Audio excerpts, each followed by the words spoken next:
आणि आत्ताच एक अतिशय महत्त्वाची माहिती आपल्या हाती येते आहे। शिवसेनेचे सर्व प्रमुख मंत्री हे आज मुख्यमंत्र्यांची भेट घेणार आहेत। त्यांच्या निवासस्थानी रात्री 10 वाजता ही भेट ठरल्याचं कळतंय। कोण कोण हे मंत्री आहेत आणि कशाच्या संदर्भातनं भेट घेणार आहेत हे अद्याप स्पष्ट झालेलं नाहीये। योगेश माने आपले प्रतिनिधी आपल्या सोबत आहेत। योगेश, मिलिंद, शिवसेनेचे जे ज्येष्ठ नेते आहेत सुभाष देसाई, रामदास कदम, दिवाकर रावते, दीपक केसरकर यांच्यासह अन्य जे कॅबिनेट मधले मंत्री आहेत ते आज रात्री 10 वाजता मुख्यमंत्र्यांची त्यांच्या निवासस्थानी भेट घेणार असल्याची माहिती मिळते।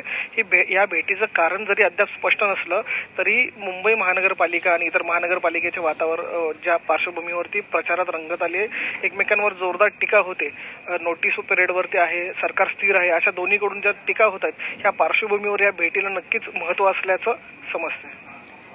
योगेश, काय सूत्रांची माहिती आहे, काय होऊ शकतं या भेटीत? नक्कीच मिलिंद, आपल्या सूत्रांनी जी माहिती दिली आहे त्यानुसार ही भेट निश्चित झालेली आहे। मुख्यमंत्री आपल्या प्रचार सभा संपल्यानंतर आपल्या निवासस्थानी जेव्हा जातील तेव्हा शिवसेनेचे हे ज्येष्ठ मंत्री जे आहेत ते मुख्यमंत्र्यांची बैठक घेतील। मात्र सूत्रांनी हे अद्याप स्पष्ट केलेलं नाही की ही भेट नेमकी कशासाठी होणार आहे। जे म्हटलं जाते नोटीस पिरियडवरती सरकार आहे, तर ती नोटीस दिली जाणार आहे का किंवा अन्य काय आहे यामागे, हे अद्याप स्पष्ट नाही। योगेश, तुर्तास धन्यवाद या माहितीबद्दल।